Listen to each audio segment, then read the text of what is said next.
Hello students, good morning. बच्चों, कल के लेक्चर में हमने पढ़ा कि ट्राइग्नोमेट्रिक रेशियोज जो हैं वो कुछ स्पेसिफिक एंगल पर रिजल्ट क्या देते हैं। कल हमने ये पढ़ा और आज जो हमारा टॉपिक है, in today's video we will studying about to solution of the trigonometric questions related to the table given to you. जो भी टेबल आपको दिया गया है उस पर डिपेंड क्वेश्चंस को सॉल्व करना आज का हमारा टॉपिक है। ठीक है, बहुत छोटे छोटे क्वेश्चन है, एनसीईआरटी का सॉल्यूशन है, बहुत ज़्यादा कुछ नहीं है। बस आपको वो टेबल याद रखना है और उसको याद रखने का तरीका भी मैंने बताया कि अगर आप नहीं चाहते कि उसको आप लर्न करें तो एक पैटर्न मैंने ड्रॉ किया कि इस पैटर्न पर आप उसको सॉल्व कर सकते हैं या उसको बना सकते हैं बार बार। ठीक है, तो ये मानकर कि आपको ट्राइग्नोमेट्रिक टेबल पर जो अलग अलग टी रेशियोज हैं उनके अलग अलग एंगलों पर जो वैल्यूज़ होती हैं वो आपको क्लियर है, ये मानते हुए हम लोग आज एक्सरसाइज करने वाले हैं। ठीक है, तो जो एक्सरसाइज है 8.2 है, उसमें जो फर्स्ट क्वेश्चन है, फर्स्ट क्वेश्चन में लिखा हुआ है इवैल्यूएट द फॉलोइंग, और उसमें जो फर्स्ट क्वेश्चन है वो लिखा है sin 60 cos 30 प्लस sin 30 और cos 60। ये क्वेश्चन आपको लिखा हुआ है और आपको टेबल मैंने कल ही बता दी है और आपको ये कंफर्म होगा, ये क्लियर होगा कि साइन में 60 डिग्री की वैल्यू क्या है, साइन में 30 डिग्री की वैल्यू क्या है, साइन में 60 डिग्री की वैल्यू क्या है। ये बात आपको पहले से ही क्लियर है, आपने टेबल में भी देखा होगा। बच्चों, साइन 60 की वैल्यू होती है √3/2 और कॉस 30 की वैल्यू भी √3/2 ही होती है। आप टेबल देखोगे तो आपको बार बार ये सारी बातें क्लियर हो जाएंगी। और उसके अलावा जब साइन 30 पे आते हैं तो 1/2 और कॉस 60 पे आते हैं तो भी 1/2। और अब हम इसको सॉल्व करेंगे तो यहाँ हो जाएगा 3/4 और प्लस 1/4 और यहाँ से आंसर मिल जाएगा 4/4 जिसकी वैल्यू 1 होती है। तो ये तो फर्स्ट आपने देखा, इस तरीके से सॉल्व हो गया। जो पहला क्वेश्चन है उसमें 2-3 पार्ट हैं, नहीं सॉरी 5 पार्ट हैं उसमें। तो अब दूसरा क्वेश्चन देख लेते हैं क्या है। 2 tan square 45 degree plus cos square 30 degree minus sine square 60 degree. ये आपका सेकंड क्वेश्चन है, पहले वाले का सेकंड पार्ट है। tan स्क्वायर 2 और tan स्क्वायर की वैल्यू कितनी है 45 डिग्री। तो बच्चों tan में 45 की वैल्यू 1 होती है। आप सब लोग जानते हो कि tan में 45 की वैल्यू 1 होती है। मैंने यहाँ पर 1 लिख दिया और प्लस cos 30 की वैल्यू √3/2 होती है और क्योंकि उसका स्क्वायर है तो स्क्वायर लगा दिया। और साइन 60 की वैल्यू भी √3/2 होती है, उसका स्क्वायर था तो स्क्वायर लगा दिया। सॉल्यूशन में अगर हम आगे आएंगे तो हम देखेंगे ये प्लस और ये माइनस ये दोनों कैंसिल हो गया और यहाँ से जो वैल्यू बनने वाली है वो 2 × 1 आएगी, जो इसका आंसर होगा। ये इसका सेकंड पार्ट था। अब इसके थर्ड पार्ट को देख लेते हैं बच्चों। जो थर्ड पार्ट है इसमें, उस थर्ड पार्ट में कुछ खास नहीं है। यहाँ पर लिखा हुआ है cos 45 डिग्री और अपान sec 30 डिग्री और प्लस cosec 30 डिग्री। आपको टेबल से ये बात भी समझ में आ जाएगी कि sec और cosec की वैल्यूज़ क्या हैं। अगर आप उस टेबल को देखेंगे तो आपको ये बातें भी क्लियर हो जाएंगी कि sec और cosec की वैल्यूज़ क्या हैं। cos 45 का मतलब एवरीबडी नो 1/√2, सबको पता है कि 1/√2 होती है, मैंने यहाँ पर लिख दिया। sec 30 की वैल्यू आप सब लोग जानते हो कि sec जो है वो रेसिप्रोकल है cos का, और cos का अगर वो रेसिप्रोकल है बच्चों तो cos 30 की वैल्यू होती है √3/2, तो ये होगा 2/√3। साथ में cosec 30 की वैल्यू सिर्फ 2 आएगी। इसको हमें सिंप्लीफाई करना है तो सिंप्लीफिकेशन में हम देखेंगे 1/√2, एक पार्ट ये हो गया और दूसरे पार्ट में √3 जाएगा यहाँ पर और /2 प्लस 2√3, ये देख लीजिए आप। अब इसको और सिंप्लीफाई करना है तो √3 और /√2 और इंटू 2 प्लस 2√3। आप चाहें तो इसको रैशनलाइज कर सकते हैं, आप चाहें तो इसको रैशनलाइज कर सकते हैं। वो उसी फर्स्ट वाले का पार्ट है, ये फोर्थ है। थर्ड वाला क्वेश्चन मैंने स्किप किया हुआ है। थर्ड क्वेश्चन जो तीसरा पार्ट था उसको स्किप किया हुआ है क्योंकि आप उसको सॉल्व कर लेंगे, वो इजी था, जैसे न्यूमरेटर डिनोमिनेटर के फॉर्म में था। लेकिन ये दोनों थोड़े से लॉन्ग हैं और जब भी आप क्लास 10th स्टैंडर्ड पर होते हैं तो आपको लगता है कि वही क्वेश्चन मुश्किल है जिनकी लेंथें लंबी हैं। जिनकी लंबाई ज़्यादा है वो आपको मुश्किल लगते हैं, जबकि ऐसा कुछ होता नहीं है, वो सब एक ही जैसे होते हैं। बस आपको वैल्यू पुट करना है और कैलकुलेट करना है। तो मैंने उसको स्किप किया हुआ है। मैं फोर्थ और फिफ्थ वाले क्वेश्चन को आपको सॉल्व कर देता हूँ। आपको कुछ एक्स्ट्रा यहाँ पर जो है एक्स्ट्रा अपैरेटस की रिक्वायरमेंट नहीं है, बस आपको सिर्फ एक चीज़ जाननी है, फ्रैक्शन को सॉल्व करने की नॉलेज आपकी जो बहुत पुरानी होगी, क्लास 4-5 से होगी। और दूसरी बात है ट्राइगोनोमेट्रिक टेबल आपको लर्न होना चाहिए कि किसमें साइन 30 की वैल्यू क्या होती है, 60 की एंड सो ऑन। दो ही चीज़ें रिक्वायर हैं, एक फ्रैक्शन को सॉल्व करना और दूसरा ट्राइगोनोमेट्रिक टेबल। तो बच्चों अगर हम इसमें देखें, इसकी वैल्यू ही कैलकुलेट करनी है साइन 30, तो वैल्यू 1/2 होती है। आप सब लोग जानते हैं ये। फिर tan 45 वैल्यू 1 होती है। cosec 60 का मतलब -√3/2। और इसके नीचे अगर हम देखें तो अपान करेंगे तो sec 30 मीन्स cosec 60 का मतलब 2/√3। देखें यहाँ पर cosec is the reciprocal of sine and sine 60 is √3/2, तो इसकी वैल्यू 2/। अब यहाँ पर आएंगे तो sec 30 is the reciprocal of cos, तो cos की वैल्यू √3/2 होती, तो ये 2/√3 आएगी बच्चों। और फिर cos 60 का मतलब 1/2 और cot 45 का मतलब 1। बिल्कुल सेम कहानी बनी हुई है दोनों में, डिनोमिनेटर में दोनों में एक जैसी चीज़ आ रही है। आप यहाँ पर एलसीएम ले लें, तो जब एलसीएम लेंगे तो 2√3 आएगा, यहाँ पर आ जाएगा क्या √3, यहाँ पर आ जाएगा 2 + √3 और यहाँ पर आ जाएगा 4। और जब इसका एलसीएम लेंगे तो फिर से सेम चीज़ें आपको मिलने वाली हैं 2√3, यहाँ पर लिखिए 2√3। और बच्चों यहाँ पर हम देखेंगे तो हमको मिलेगा 4 + √3 और प्लस 2√3।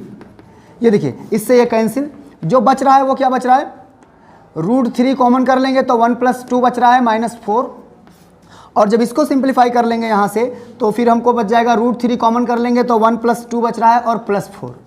ये सिंपल है। अगर आपको और डेप्थ में जाना है इसको रेशनलाइज कर लीजिए, ये आप पर डिपेंड करता है। वैसे ये कुल मिलाकर हो गया 3√3 तो आप देखें तो लिखेंगे 3√3 - 4 और अपान 3√3 + 4। मुझे नहीं लगता कि इसके आगे सॉल्व किया गया होगा, बट अगर किया गया होगा तो रेशनलाइज करना है और कुछ नहीं करना है। तो ये तो पांचवा पार्ट हो गया, फोर्थ हो गया। अब फिफ्थ पार्ट में देखें तो यहाँ पर स्क्वायर है सब पर। cos 60 की वैल्यू 1/2, उसका स्क्वायर करेंगे बच्चों तो 5 × 1/2 का होल स्क्वायर प्लस 4 sec 30 जो है cos का रेसिप्रोकल है तो √3 होता है तो 2/√3 और इसका स्क्वायर और -1 स्क्वायर। और यही चीज़ यहाँ नीचे आने वाली है, साइन स्क्वायर 30 का मतलब 1/2 का स्क्वायर और cos स्क्वायर 30 का मतलब √3/2 का स्क्वायर। चलो इसको सॉल्व करते हैं। यहाँ पर देखेंगे तो ये 5 × 1/4 बनेगा और प्लस 4 × 4/3 बनेगा और -1। और नीचे देखेंगे तो ये 1/4 और प्लस 3/4 होगा। फिर चलो एलसीएम ले लिया जाए। अगर हम इसका एलसीएम लेते हैं तो पूरा यहाँ पर पूरा एलसीएम आ जाएगा 12 आ जाएगा 12, 3 4 जा 12।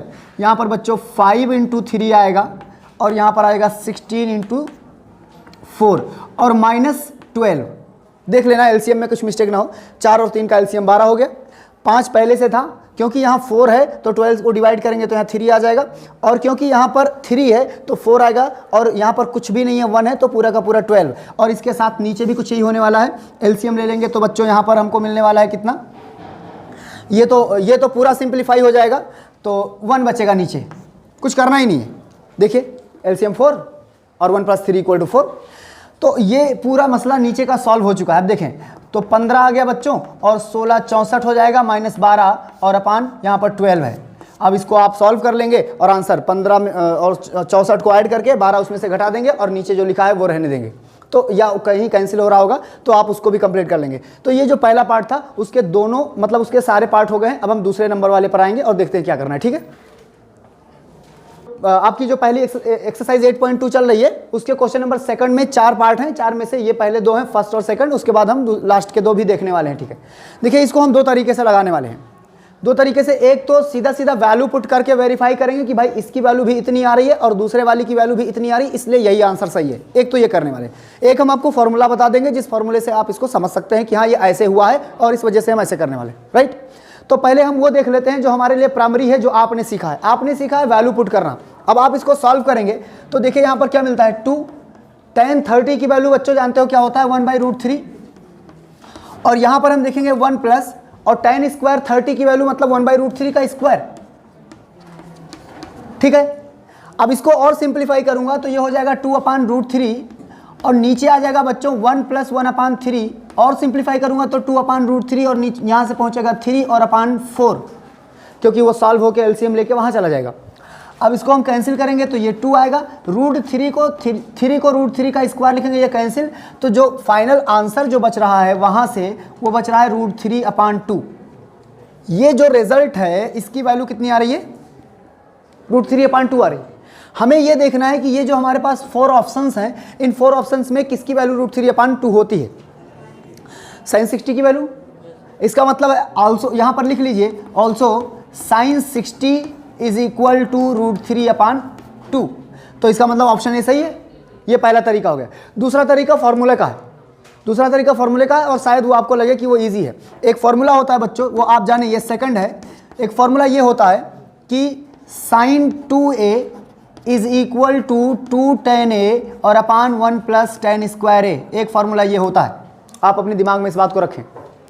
अब आप सोचिए कि अगर a को हम 30 डिग्री माने, अगर a को हम 30 डिग्री माने, यहाँ लिखें, अगर a इक्वल टू 30 डिग्री लिखें तो क्या चेंजेस क्या बनेंगे? देखो साइन और 2 और 30 मल्टीप्लाई करूंगा तो 60 है ना, 60 आएगा, और इक्वल टू 2 और 10 और a की जगह पर 30 लिख दूंगा और 1 प्लस tan स्क्वायर और a की जगह पर 30 लिख दूंगा। Is it clear?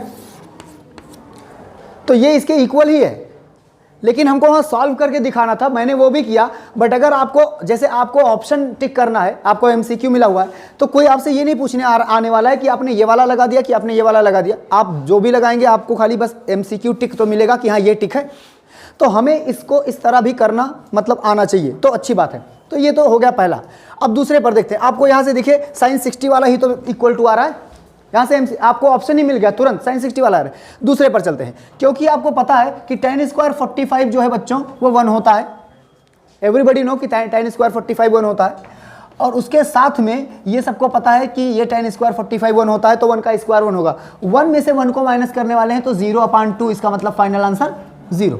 अब हमें ये सोचना है कि यहाँ पर फाइनल आंसर 0 कौन दे रहा है? साइन 90 नहीं देता है, साइन 90 की वैल्यू 1 है, 1 तो 1 खुद ही है, साइन 45 1/√2 होता है। ऑप्शन एकदम क्लियर है। ये तो हो गया सॉल्व करके देखे, लेकिन फॉर्मूला यहाँ भी काम करता है। ऐसा बिल्कुल नहीं कि फॉर्मूला यहाँ काम नहीं करता, वो देखते हैं कैसे। एक फॉर्मूला होता है, ये सेकंड है बच्चों, cos 2a is equal to 1 minus tan square a and upon 1 plus tan square a। ये एक फॉर्मूला होता है, राइट?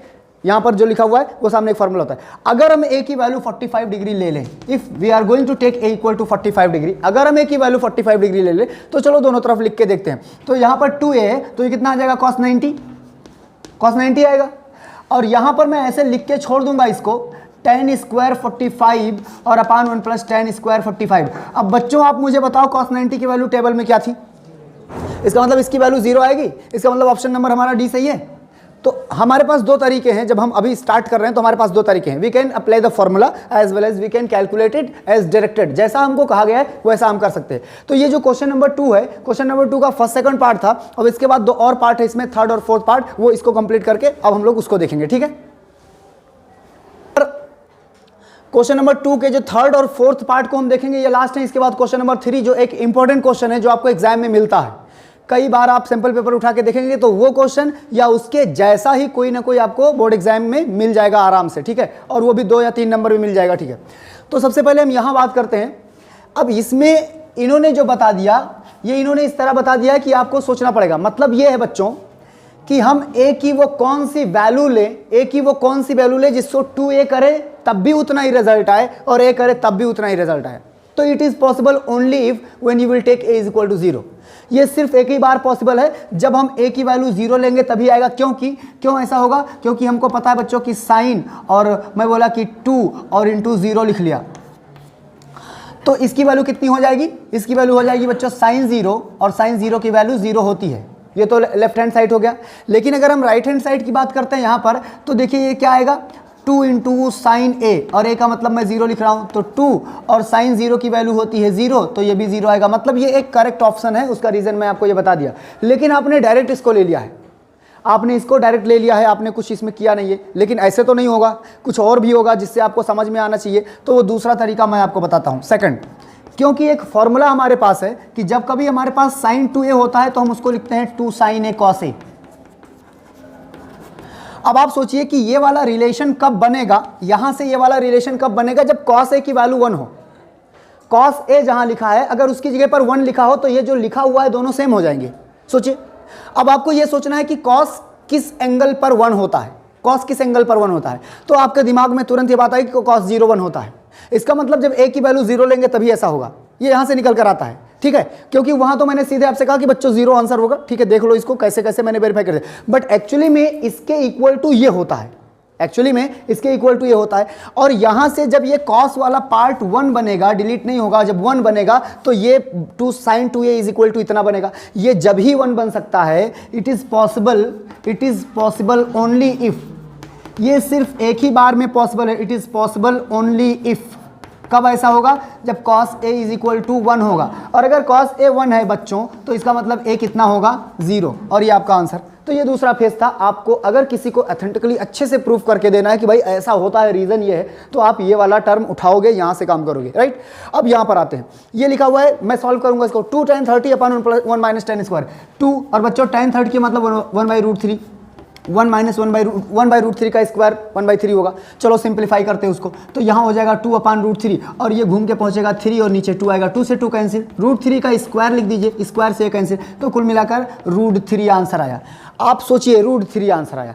यहाँ 4 ऑप्शन है, इन चारों ऑप्शन में किसकी वैल्यू √3 है? तो आप देखोगे बच्चों, फटक से आपको पहुँचेगा कि sin 60 tan 60 सॉरी, तो मतलब ऑप्शन नंबर सी आपका सही है, क्योंकि इसकी वैल्यू भी √3 है। लेकिन ऐसे तो नहीं ना, एक और तरीका है, एक और तरीका बचा हुआ है, वो भी देखो। क्योंकि जो सेकंड वे है उसमें मैं आपको ये बताऊंगा कि जो tan 2a होता है बच्चों, उसका फॉर्मूला होता है 2 tan a और upon 1 minus tan square a। This is the formula for tan 2a। tan 2a का फॉर्मूला ये होता है। अब हमने करना ये है कि a की जगह पर क्या लेना है? 30 डिग्री। देखो a की जगह पर 30 डिग्री लेना है। अगर मैं a की वैल्यू 30 डिग्री ले लूं तो इधर क्या बचेगा बच्चों? tan 60 हो जाएगा, 32 जा, और उधर जो कुछ लिखा है वही आएगा 30 और upon 1 minus tan square 30। Getting what I am saying? अब आप देखिए कि इसके इक्वल क्या आ रहा है, और tan 60 ऑप्शन में कहाँ है ये? तो ये दोनों तरीके से आप जैसे उसको टैकल करना चाहें वो आपकी मर्जी। आप डेप्थ में जाके पढ़ रहे हैं तो अच्छी बात है, अगर आपको सरफेस पर ही रह के काम करना है तो भी कोई प्रॉब्लम की बात नहीं, आपके पास दोनों ऑप्शन अवेलेबल हैं। What you want you can take. तो ये क्वेश्चन नंबर 2 का जो है लास्ट पार्ट भी हो गया। अब हम क्वेश्चन नंबर 3 देखेंगे। मैंने आपको बताया कि क्वेश्चन नंबर 3 इंपॉर्टेंट है और उसके सॉल्यूशन को हम समझेंगे, ठीक है, और वो एग्जाम में आता है, इस बात का ध्यान रखें।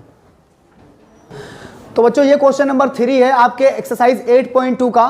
पहले वाले पार्ट में 5 क्वेश्चन थे, जिसमें से क्वेश्चन नंबर 3 स्किप है, वो आपको करना है। दूसरे वाले क्वेश्चन में 4 क्वेश्चन थे, चारों मैंने सॉल्व किए, और ये थर्ड क्वेश्चन है, ये सिंगल है, एक ही क्वेश्चन है बस इतना, और इसके बाद कुछ और है जिसमें ट्रू फॉल्स वगैरह कुछ बताना, देखते हैं उसको। तो लिखा हुआ है कि tan a plus b equal to this and tan a minus b equal to this where a plus b is greater than 0 and less than और इक्वल टू 90। मतलब a और b दोनों कॉम्प्लीमेंट्री एंगल्स हैं, मतलब उनका सम 90 हो सकता है या 90 से कम होगा, देखेंगे क्या होता है, लेकिन 90 से ज़्यादा उनका सम नहीं हो सकता। तो हमको a और b फाइंड करना है, हमको कुछ खास नहीं करना है। इस स्टेटमेंट को यहीं पर कॉपी कीजिए, कॉपी पेस्ट कीजिए यहाँ पर a plus b equal to √3। बस बच्चों आपकी ड्यूटी इतनी सी है कि आप ये ढूंढें कि tan में √3 किसकी वैल्यू है, बस इतनी सी ड्यूटी है। तो आपको पता चलेगा कि tan 60 की वैल्यू √3 होती है, आपको पता चलेगा कि tan 60 की वैल्यू √3 होती है। आपने लिख दिया tan a plus b is equal to tan 60। अब अगर इसको हम एक्चुअली में ऐसे होता नहीं है, एक इनवर्स ट्रिग्नोमेट्रिक फंक्शन का कॉन्सेप्ट है जो एक दूसरे को कैंसिल करता है, ठीक है, लेकिन वो मैं आपको नहीं बता सकता। तो हम अगर यहाँ से देखें तो हम ये लिख सकते हैं a plus b equal to 60 degree, ये मैं लिख सकता हूँ। देखिए tan है a प्लस बी में डिफरेंस था, a plus b equal to 60 degree, मैंने यहाँ पर लिख लिया। अब दूसरा जो बनता है वो tan a minus b equal to 1/√3 है। tan में √3 की वैल्यू बच्चों 30 डिग्री की होती है, 1/√3 30 डिग्री होती है। तो इसका मतलब है जो दूसरा स्टेटमेंट बनेगा वो a minus b is equal to 30 degree बनेगा। अब हम इन दोनों को सॉल्व करेंगे बाय एलिमिनेशन मेथड, जो आपने चैप्टर नंबर 3 में पढ़ के रखा है। उसमें क्या करते हैं, अगर हमारे पास डिफरेंस है, ये डिफरेंट है, साइन डिफरेंट है और ये इक्वल है, तो ये ऐसे ऐड कर लेंगे, तो ये 2a इक्वल टू 90। यहाँ से a की वैल्यू कितनी निकल के आने वाली है? 45। तो बच्चों आपने देखा a की वैल्यू 45 आ गई, लेकिन हमको तो b भी चाहिए होता, तो b अगर चाहिए होगा तो हम इस a की वैल्यू को यहाँ लिख देंगे।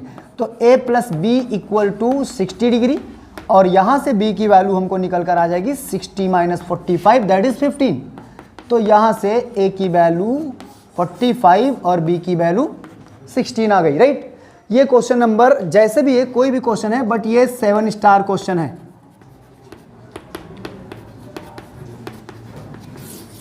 आपको एग्जाम में मिलने के पूरे चांस हैं, एग्जाम में मिलने के पूरे चांस हैं। इसको आप 2-3 बार करेंगे, देखेंगे फिर से आप इसको, जिससे आपको इसमें मिस्टेक ना हो। लेकिन एक बात का ध्यान रखेंगे, यहाँ tan जरूरी नहीं है, यहाँ साइन भी आ सकता है, कॉस भी, कुछ भी आ सकता है, लेकिन बस आपका काम है वो ये है कि आप इसको रिलेशन बना लेंगे, ए और बी में एक इक्वेशन बना के तैयार कर लेंगे, यही आपकी ड्यूटी है। और उसके बाद एलिमिनेशन मेथड लगा देंगे, सब्स्टिट्यूशन लगा देंगे, जो आपका मन करेगा वो लगा देंगे, सॉल्व हो जाएगा, 2 वेरिएबल बनेगा। ठीक है, तो आप इसको कंप्लीट करें, मैं आपको लास्ट क्वेश्चन बताता हूँ। राइट, तो ये क्वेश्चन नंबर 4 है, जिसमें लिखा हुआ state whether the following is true और फॉल्स। सबसे पहले हम यहां पहुंचते हैं, sine a plus b is equal to sine a plus sine b. तो बच्चों इसको वेरीफाई करेंगे। पहले तो मैं आपको बताऊं कि ये फॉल्स है, पर क्यों फॉल्स है चलो इसको वेरीफाई करते हैं। ए और बी डिफरेंट है। मैं बोला ए की वैल्यू 60 ले लीजिए और बी की वैल्यू 30 ले लीजिए। तो जब 60 और 30 लेंगे तो साइन 90 बनेगा, लेकिन इस साइड में क्या बनेगा, साइन 60 और प्लस साइन 30। तो साइन 60 की वैल्यू तो होती है बच्चों √3/2 और 30 की होती है 1/2 और ये 1 होता है। क्या इसकी वैल्यू कभी 1 के इक्वल आएगी? नहीं आएगी कभी। तो इसका मतलब है कि ये फॉल्स है, ये वेरीफाई कर लिया। ऐसे बहुत सारे एग्जांपल आप ले सकते हो, आप पर डिपेंड है। कह रहे कि value of theta increase when theta increases, जब थीटा की वैल्यू बढ़ेगी जब थीटा बढ़ेगा। ऐसा नहीं है, एक लिमिट तक बढ़ती है फिर घटने लगती है, चाहे इतना थीटा बढ़ाओ। जैसे मैं आपको एक लाइन बना के दिखाता हूँ, कर्व ऑफ साइन, ये है, ये साइन फंक्शन का कर्व है ये। अब ये 0 है, यहाँ गए तो π/2, तो इसका मतलब 0 से π/2 तक तो साइन की वैल्यू बढ़ी, 0 से 30 हुए तो बढ़ी, फिर 60 हुए तो बढ़ी, 45 हुए तो बढ़ी, 90 हुए तो बढ़ी। लेकिन जैसे 90 से आगे गए, मतलब कि जैसे हम लोग 180 की तरफ जाने लगे तो साइन की वैल्यू घटने लगी। देखिए फिर, और अभी पता है कि ये पाई है और ये 2π है, तो 2π एंगल बढ़ ही तो रहा है, कितना घट के 0 पर नेगेटिव जा रहा है। तो ऐसा बिल्कुल नहीं है कि थीटा बढ़ाते जाएंगे तो वैल्यू इतनी बड़ी होती जाएगी, माउंट एवरेस्ट बन के खड़ा हो जाएगा। साइन फंक्शन एक ऐसा फंक्शन है जो पीरियोडिक है, जिसकी बड़ी से सबसे बड़ी वैल्यू 1 है और सबसे छोटी वैल्यू -1 है, चाहे जो ले लो आप, ऐसे उसी में घूमता रहेगा। ये ऐसे, ये जो आप देख रहे हैं ये 1 है और ये जो देख रहे हैं ये -1 है, इसी के बीच में रहेगा। थीटा चाहे 1 करोड़ डिग्री ले लो, 1 करोड़ डिग्री ले लो, इसी के बीच में आएगा।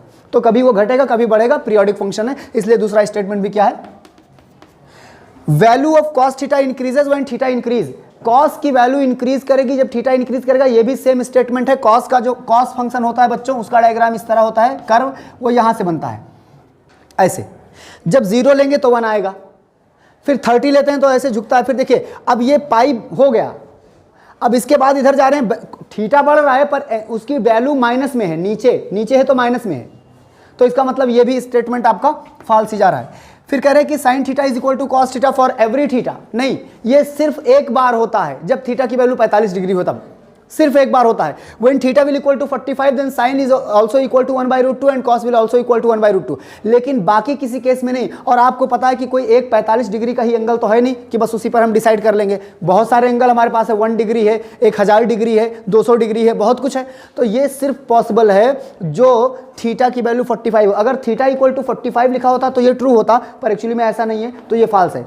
और कह रहे हैं कि cot a is not defined at a is equal to 0। इसको देख लेते हैं। कॉट 0 जब करेंगे बच्चों, इसका मतलब 1/tan 0, 1/tan 0, 1/tan 0 का मतलब 0, tan 0 0 होता है। 1/0 की वैल्यू कितनी होती है? तो tan में 90 नहीं डिफाइन है और कॉट में 0 नहीं डिफाइन है। tan में 90 नहीं डिफाइन है और कॉट में 0 नहीं डिफाइन है। अगर ऐसा है तो ये क्या हुआ? तो एक्सरसाइज 8.2 आपकी फिनिश हो गई। ठीक है, आई होप कि आपको समझ में आया होगा। और उसके बाद आप चाहें तो वीडियो को बार बार देख सकते हैं, जिससे आपको एक प्रॉब्लम सॉल्व हो जाए। अब हम यही करेंगे, कॉन्सेप्ट पढ़ेंगे और एक्सरसाइज को पूरा सॉल्व करेंगे। Okay, thank you.